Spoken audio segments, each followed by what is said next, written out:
దేవునికి స్తోత్రం. ప్రభునందు ప్రేమ సహోదరి ప్రజలండి, ఈరోజు వాక్యంలో గురించి ప్రార్థన చేసుకుందాం.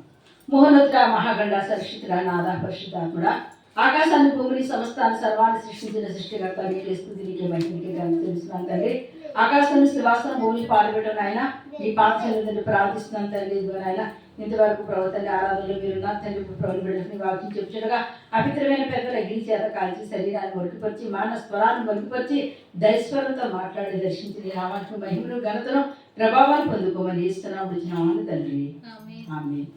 ఈరోజు మన వాక్యం అంశం ఏంటంటే యెహోవా కార్యాలు దొడ్డవి. యెహోవా కార్యాలు దొడ్డవి.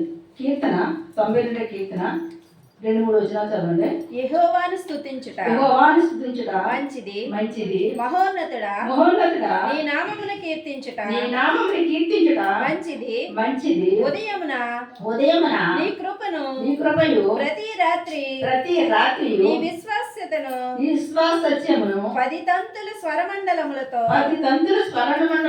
గంభీర ధ్వని గల సితారతోను ప్రచురించుట మంచిది. దేవుని నామానికి మహిమ కలుగును గాక. యెహోవాను స్తుతించడం మంచిది, మహోన్నతుని నామమును కీర్తించడం మంచిది. అంటే మనం అంటే ప్రతిరోజు ప్రతి ఉదయం అంట యెహోవా నామాన్ని ఏం చేయాలంటే కీర్తించాలంట. అంటే లేచి రాగానే మనం ఎవరిని స్తుతించాలండి? దేవుడిని స్తుతించాలి. ఎలా స్తుతించాలి? ఈ రాత్రి అంతా స్వపండితులు కళ చేసినందుకు నీకు లెక్కలేని స్థితులయ్యా, నీకు థ్యాంక్ యూ చెప్తున్నాను. ఎందుకంటే ఈ రాత్రి ఏ విధమైన మరి శాతాలు కానీ శత్రువు కానీ ఏమి కూడా ఏ విధంగా నా యొక్క శరీరానికి నా కుటుంబంలో బిడ్డలు కానీ ఎవరిని ఏ హాని చేయకుండా చక్కటి నిద్రించినందుకే నీకే స్థితులు చెప్పాలంటే దేవుని నామానికి స్తోత్రాలు. ఎందుకంటే మనకి ఎంతో మంది సరైన నిద్ర లేక ఎంతో మంది ఏమైపోతారు చెప్పండి, నిద్ర పనివేసిపోయి ఎంతగానో బాధపడుతుంది. ఎందుకు చెప్తున్నానంటే మనం ప్రతి ఉదయం ప్రార్థించాలి, మధ్యాహ్నం ప్రార్థించాలి, సాయంకాలం ప్రార్థించాలి. దావీదు మహారాజు రోజు 3 మార్లు ప్రార్థించబడంట. ఎందుకంటే మనము ప్రతిరోజు ఏ రీతిగా అయితే మన ఆహారం భోజనం చేస్తాం అదే రీతిగా దేవుడిని మనం కూడా ఆరాధించండి అంటున్నాడు. మరి దేవుడు స్తుతించడం మంచిదా చెడుతండి? యెహోవా మంచిది. నీకు మంచి జరగాలంటే, నీకు మేలు జరగాలంటే, నీ బిడ్డలో బాగోవాలంటే, నీ భర్త చేతులు కష్టాలు చేతులు వృద్ధిలోకి రావాలంటే నువ్వు దేవుని స్తుతించాలి, ఆయన ఆరాధించాలి, ఆయన కనపరచాలి అన్నాడు. మరి 10 తంతుల స్వరమండలంతో యెహోవాను స్తుతించడం మంచిది. మన దేవుడిని ఎంతవరకు ఏం చేసాం చెప్పండి, పాటల ద్వారా దేవుడు నామని మహిమపరిచాం కనుక మరి ప్రతి విషయంలో కూడా దేవుడిని మహిమపరిచినప్పుడు, దేవుడిని కనపరిచినప్పుడు, దేవుడు ఆరాధించినప్పుడు దేవుడు ఎంతగానంటండి ఆయన మన ఆరాధన అయినా ఆలకిస్తారంట, మన విన్నపాలైనా అంగీకరిస్తారంట. కృతాలు చెప్తాను చూడండి. 4వ వచనం చదవమ్మా. ఎందుకనగా యెహోవా నీ కార్యము చేత నీవు నన్ను సంతోషపరచుచున్నావు. నీ చేతి పనులు బట్టి నేను ఉత్సాహించుచున్నాను. మేము ఉత్సాహించున్నాం. దేవుని నామానికి మహిమ కలుగును గాక. యెహోవా నీ కార్యం చేత నువ్వు నన్ను సంతోషపడుతున్నారు. దేవుడు చేసిన కార్యాలు, దేవుడు చేసిన అద్భుతాలు, దేవుడు చేసిన ఆశ్చర్య కార్యాలు మన పట్ల ఎన్నో ఉన్నాయండి. మనం చెప్పాలంటే లెక్కగా మించిపోలేని ఉంటాయి. ఎందుకంటే ప్రతిరోజు ప్రతి దినం కూడా మరి ఆయన మనం కాపాడుతూనే ఉన్నాడు. ప్రతి విషయంలో కూడా ఆయన ఒక తల్లి తన బిడ్డలు చంటి బిడ్డలు ఏ విధంగా కాపాడుతుందో అదే రీతిగా మన రాకపోకల్లో కాపాడుతున్నాడు. మన అన్ని విషయాల్లో కూడా ఆయన కాపాడుతూ వస్తున్నాడు కనుక ఆయన కార్యాలు ఏంటండి మనం చెప్పాలంటే సర్వసత్యంగా ఉన్నాయి కనుక ఆయన అద్భుత కార్యాలు, ఆయన ఆశ్చర్య కార్యాలు ఇంకొనూ మన పట్ల ఎక్కువగా ఆశ్చర్య కార్యాలు, అద్భుత కార్యాలు జరగాలి అంటే మనం ఎలా ఉండాలి చెప్పండి, విశ్వాసంతో దేవుని ఆరాధించే బిడ్డలుగా, ప్రార్థించే బిడ్డలుగా మనం ఉండాలంటండి. ఇక్కడ అంటున్నాడు నీ చేతి పని బట్టి నేను సంతోషిస్తున్నాను. ప్రతిరోజు కూడా పని ఉండాలి. మనకు పని లేకపోతే ఉద్యోగం చేసుకోవాలి, వ్యాపారం చేయాలి, చేతి పని చేసుకున్నాడు చేతి పని చేసుకోవాలి. ఏ పని లేకపోయినా మరి మనిషి బ్రతికెళ్తుందా? వెళ్ళదు కనుక అందుకే నీ చేతి పనులను నేను ఆస్వాదిస్తాను. నీ చేతిలో కష్టార్జితాన్ని దేవుడు ఆస్వాదించాలని ప్రతిరోజు కూడా మనం ప్రార్థించుకోవాలంటండి. ఆ చేతిలో కష్టార్జితం ఆస్వాదించబడితేనే మన కుటుంబం సమృద్ధిగా భోజనం చేయబడి సమృద్ధిగా మనము ఉండగలుగుతాం కనుక ఏ రోజు పని లేకుండా ఆ రోజు మనం ఏం చేయాలి చెప్పండి, ఈ రోజు ఎందుకు చేతులకు పని లేదు నాకు తెలియదు తండ్రి, నువ్వు పని కల్పించవలసి అంటే దేవుని అంటండి ప్రార్థించాలి. ఖచ్చితంగా నేను ఇస్తానంటాడండి, నీ చేతి పని నేను ఆస్వాదిస్తాను అంటున్నాడండి. తర్వాత కిందమ్మా యెహోవా నీ కార్యములు ఎంతో దొడ్డవి, నీ ఆలోచనలు అతి గంభీరములు. దేవుని నామానికి మహిమ కలుగును. యెహోవా కార్యాలు ఎంతో దొడ్డవండి, ఎంతో మంచివంట. ఆయన ఏ కార్యం చేసినా మంచిగా కానీ చెడ్డ కాదండి. ఆయన ఏ పని చేసినా మంచి చేస్తారు కానీ చెడ్డగా ఇంటికి వస్తుందో చెడుగా అందుకే దొడ్డగా అనగా ఏంటండి మంచి మనుషులు ఎవరి కార్యాలండి దేవుడు మన పట్ల చేసిన కార్యాలు దేవుడు మన పట్ల చూపించిన ఆశ్చర్య కార్యాలు అంత దొడ్డగా అంత మంచిగా ఉన్నాయనేసి దేవుడు వాక్యం తెలుస్తుందంట. అటువంటి ఒక గొప్ప కార్యాన్ని మరి దేవుడు అంటే యేసుప్రభు అంట మరి ఒకరి జీవితాల్లో జరిగి చదువుతామండి. లూకాసు వార్త 5వ అధ్యాయము. లూకాసు వార్త 5వ అధ్యాయం అండి 17వ వచనం చదవమ్మా. ఒకడాయన బోధించుచుండగా గలిలయ యూదయ దేశములో ప్రతి గ్రామం నుండి యెరూషలేము నుండి వచ్చిన పరిసయ్యులకు ధర్మశాస్త్రోపదేశకులను కూర్చుని ఉండగా ఆయన స్వస్థపరిచినట్లు ప్రభు శక్తి ఆయనకున్న దేవుడు నామానికి మహిమ కలుగును గాక. ఇక్కడండి ఒకనాడు ఆయన బోధించుండగా గల్లే యూదా దేశంలో గ్రామాల చుట్టుపక్కల అన్నింటిలో కూడా ఆయన పరిచయం చేస్తున్నారంట. వారి మధ్య ధర్మశాస్త్ర ఉపదేశకులు వీళ్ళందరూ ఉన్నారు. వీళ్ళందరూ ఒక ఏమనుకున్నారంటే యేసు ప్రభు వారికి ఏమి చెప్పండి స్వస్థపరిచే శక్తి ఉంది. ఆయన ఎటువంటి రోగాలైనా స్వస్థపరుస్తాడు, ఎటువంటి కార్యాలైనా ఆయన చేయగలుగుతాడు, ఎటువంటి జీవితాన్నైనా మార్చగలుగుతాడు అనేసండి ఇక్కడంట వారు అనుకుంటున్నారంట. ఇలాగ యేసు ప్రభు వారు మరి ఎన్నో అద్భుతాలు ఎన్నో ఆశ్చర్యకార్యాలు చేశారు కనుక ఆయన గురించి అంటండి వాళ్ళందరూ మాట్లాడుకుని చూడగా అదే సమయంలో అంటండి ఇక్కడ ఏం జరుగుతుంది అమ్మా. ఇదిగో కొందరు మనుషులు పక్షవాయువు గల ఒక మనిషిని మంచం మీద మోసుకొని వానిని లోపలికి తెచ్చి ఆయన ఎదుట ఉంచుటకు ప్రయత్నం చేసిరి గాని జనులు గుంపు కూడి ఉండినందున వానిని లోపలికి తెచ్చుటకు వల్లపడకపోయాను. ఇక్కడ ఎప్పుడైనా అంటే ఆ రీతిగా యేసు ప్రభు ఒక ఇంట్లోకి వచ్చారటండి. ఆ ఇంటి దగ్గర మరి ఆయన అక్కడ అందరికీ కూడా బోధ చేస్తున్నారట, దేవుడు మాట చెప్తున్నారట.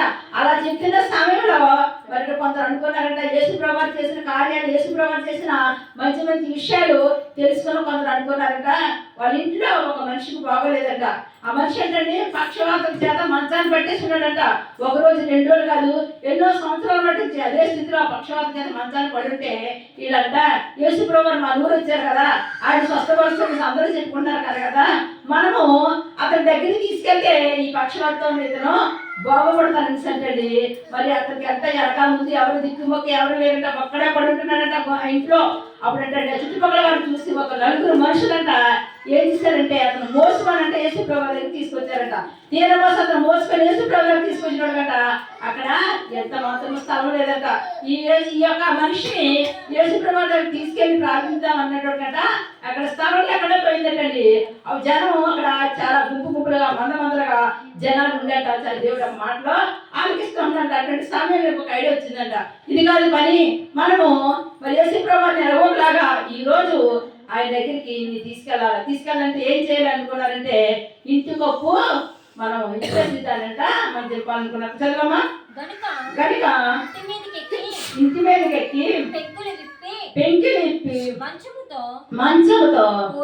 కూడా యేసు ఎదుట వారి మధ్యను వారు దించి దేవుడు నామానికి మహిమ కలిగి చూసారంటే వాళ్ళ విశ్వాసం ఎంత గొప్పదో, వాళ్ళ నమ్మకం ఎంత గొప్పదో చూసారా. అతను ఎవరో తెలియదు. ఇంటి పక్కన ఉంటున్న మనిషి ఎన్ని రోజులు పట్టించి బాధపడుతున్నాడు, ఎన్ని రోజులు పట్టి కష్టపడుతున్నాడు, ఎన్ని రోజులు పట్టించి ఆ మంచి ఎవరైనా స్థితిలో ఆళ్ళల్లో పెడుతుంటే తింటూ అతను కాలక్షేపం చేస్తున్నాడు. యేసు ప్రభు వారి మాటని వాళ్ళు ఆ 4 మనుషులు అన్నారంట. ముందు మంచం మీద అతను కాదటండి. ఆ 4 మనుషులకి నమ్మకం కలిగి ఆ 4 వచ్చాక అతను తీసుకోనంటే ఇచ్చారంటే యేసు ప్రభు స్థలం లేదు. ఎక్కడ తీసుకెళ్ళారండి? పైన పీకి ఇచ్చేసారంట. మంచంతో పాటు యేసు ప్రభు దగ్గరికంట కిందకి తీసారంట. దేవుని నామానికి మహిమ కలుగుగాక. వాళ్ళ విశ్వాసం గొప్పదండి, వాళ్ళ నమ్మకం గొప్పది. ఆ 4 మనుషులు దేవుని యొక్క శక్తిని తెలుసుకున్నారు. దేవుడు చేసిన ఆశ్చర్య కార్యాలు, దొడ్డమైన కార్యాలు, మంచిమైన కార్యాలు తెలుసుకున్నట్టండి వాళ్ళు సాహసానికి సాహసానికి ముందుగా వచ్చారట. మనం ఏదైనా అయిపోవచ్చు వాళ్ళు ఏమనుకుంటే అనుకొని మరి ఇంటి మీద ఎగురు 2 శాతం ఊరుకుంటారండి, ఊరుకోరు. కానీ వాళ్ళు ఏంటంటే ఒక మనిషిని బాగు చేయడము మనుషులుగా ఉన్న మనకి కర్తవ్యం. ఎందుకంటే నిన్ను వాడి నీ పొరుగు వారిని ప్రేమించమని యేసుప్రభువు దేవుడు వాక్యం చేస్తుంది కనుక మరి మన పొరుగు వారు కానీ ఇరుగు వారు కానీ మన కుటుంబస్తులు కానీ మన రక్త సంబంధులు కానీ ఎవరు బాధలు ఉన్నా ఎవరు కష్టంలో ఉన్నా మనం ఎట్టి పరిస్థితుల్లో మౌనం కొట్టకూడదు. ఏం చేయాలి చెప్పండి? మనం ప్రార్థించాలంట, లేదా ప్రార్థన చేయించాలంట, లేదా మన సహాయశక్తిరా వాళ్ళ దేవుడి దగ్గరికి తీసుకురావాలంట. ఈ మనిషిని ఎక్కడ తీసుకొచ్చారు చెప్పండి? ప్రభు వాళ్ళ దగ్గర తీసుకొచ్చి దింపారంట. దింపగలిగితే ఏం జరుగుతుందమ్మా? ఆయన వారి విశ్వాసము చూసి మనుషుడా నీ పాపములు క్షమించబడినవని వానితో చెప్పగా శాస్త్రులను పరిసయ్యులను దేవదూషణ చేయుచున్న ఇతడెవడు?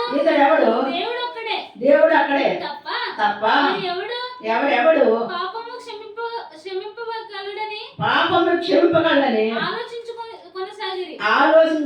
అప్పుడే ఎక్కడన్నా శాస్త్రులు ధర్మశాస్త్రులు అడుగుతున్నారంట. ఇదేంటి అక్కడ నాగానే విశ్వాసం గొప్పదన్నాడు, నీ పాపములు క్షమించబడ్డా అన్నారు. ఏంటి ఒక దేవుడి కుమారుడు తప్ప మనుషులు ఎవరికి సాధ్యం కాదు కదా, ఎందుకు ఇలా చేస్తున్నారు అనేసి అంటే వాళ్ళు అంటున్నారంట. అనగానే వెంటనే వీళ్ళు ఆలోచన చేసుకుని చూడగానే యేసు ప్రభు ఇక్కడ ఏం చేస్తారమ్మా? యేసు ఆ ఆలోచన ఎరిగి మీరు మీ హృదయాలలో ఏమి ఆలోచిస్తున్నారు? మీ పాపములు క్షమించబడి ఉన్నని చెప్పుట సులభమా? నీవు లేచి నడవమని చెప్పుట సులభమా? అయితే పాపములు క్షమించుటకు భూమి మీద మనుష్య కుమారునికి అధికారం కలదని మీరు తెలుసుకోవాలి. దేవుడు నామానికి మహిమ కలుగును గాక.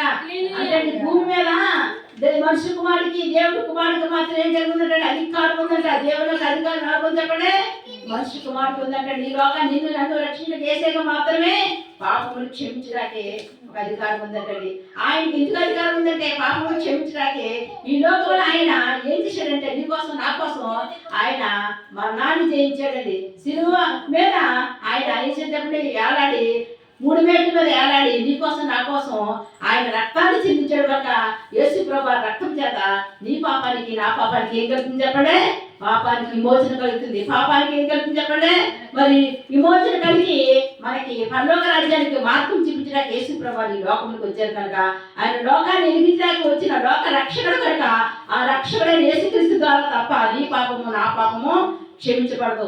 తల్లి గర్భంలో పాపంలో పుట్టారు, పాపంలో నా తల్లి నన్ను గర్భంలో ధరించిన దావీదు మహారాజు చెప్పిన రీతిగానే అందరూ పాపం చేసి దేవుడు అనిపించిన మహిమను పొందలేకపోతున్నాం కనుక ఎవరైతే దేవుని విశ్వసించి నమ్మి మరి బాప్తిసం తీసుకుంటారో వారు రక్షించబడతారు. నమ్మని వారికి ఏం కలుగుతుంది చెప్పండి?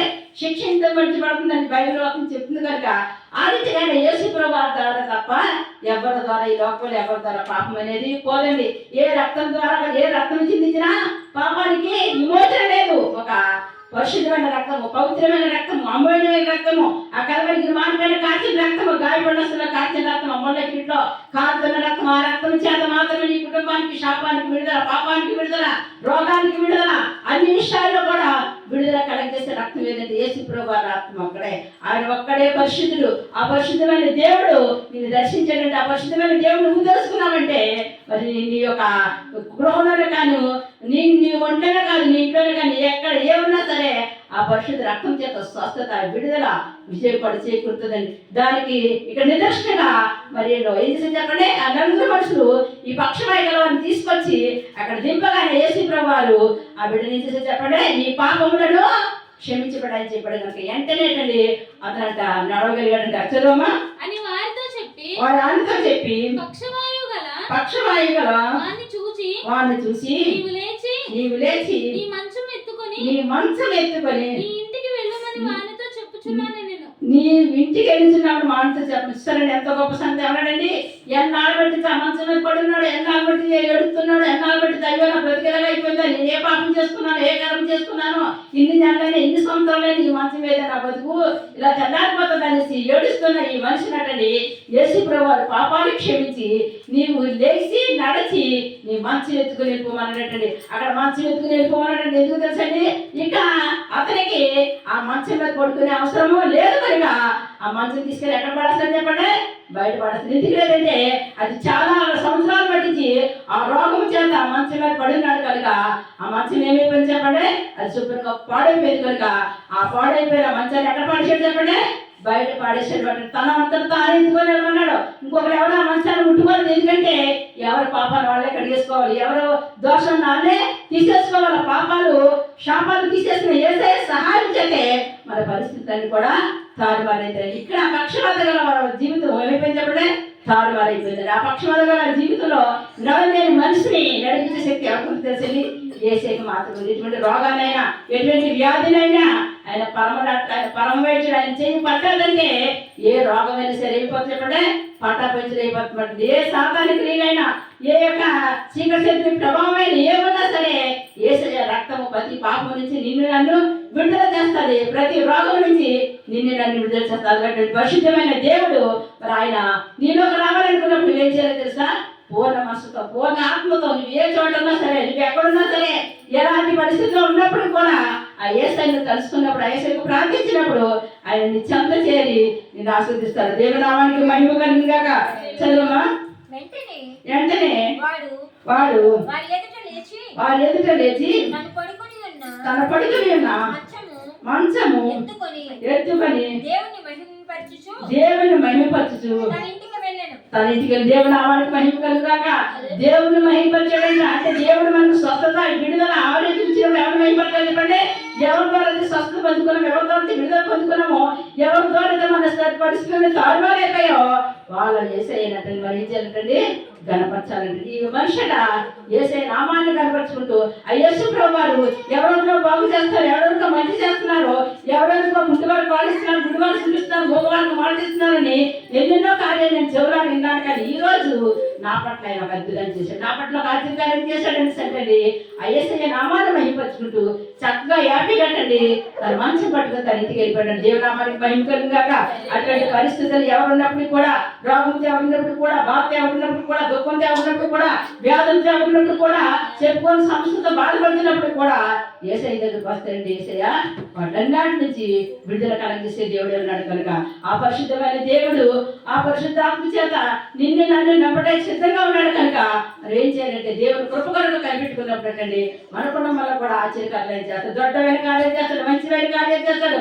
మంచి కార్యాలు దొడ్డ కార్యాలు చేసే శక్తి యేసయ్యకి మాత్రమే ఉంది కనుక ఆ విషయం తెలుసుకొని మనము ఏం చేయాలి చెప్పండి, నమ్మకం విశ్వాసంతో మనం ప్రార్థించుకున్నప్పుడు మన ఇంట్లో కూడా ఆ కార్యాలు చూడగలుగుతాం. ఈ మాటలు దేవుడు దీవించిన కాక ప్రార్థన చేసుకుందామండి. మహోన్నతుడ మహాగణ సరస్వతుడ నాదా పరిశుద్ధాత్మ రోగులు సత్పరిచే దేవుడు అయ్యా, దెయ్యములలో ఉంటే దేవుడు తండ్రి నీకు అసాధ్యమైన దేవుడు. అది గుడ్డివారు మోగవారు అంగవైకల్యం వారు ఎట్టి పరిస్థితులు ఎవరినప్పుడు కూడా ఎన్నెన్నో అద్భుతాలు ఎన్నో ఆశ్చర్యాలు చేసిన ఓ గొప్ప దేవుడా, ఓ శక్తిమంతుడా, ఓ సర్వశక్తిమంతుడా, నీకే స్తుతి, నీకే మహిమ, నీకే గర్వ తెలుస్తున్నాడు తండ్రి. ఆయన సమేది బావ్య తండ్రి ఎంతమంది వాక్యాన్ని వింటున్నారో తండ్రి, ఎవరైతే ప్రభావ ఏ వ్యాధితో ఏ బాధతో తండ్రి నాయన ఉన్నారో తండ్రి బిడ్డలు ఒక్కసారి దర్శించమని అడుగుతున్నాడు తండ్రి.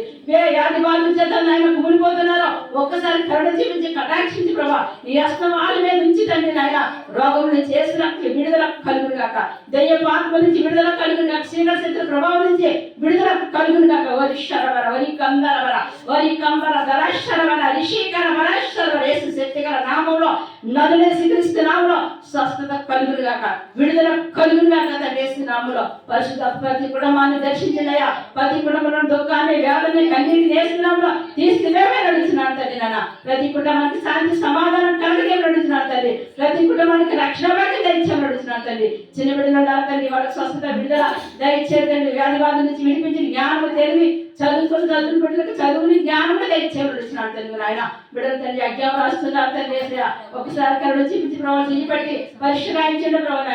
ఆయన ప్రతి ప్రశ్నకు సరైన ఆన్సర్ కానీ జ్ఞానముని జ్ఞాపశక్తి బిడ్డలనే కలగజేయమని ఉద్యోగాలు ఇచ్చారు ఆయన. పరీక్ష రాస్తున్న బిడ్డలు ఉన్నారు తండ్రి, వాళ్ళు కూడా ఆస్వాదించి దీవించమని ఉద్యోగాల కోసం ఎదురు చూస్తున్న బిడ్డలు ఉన్నారు ఆయన.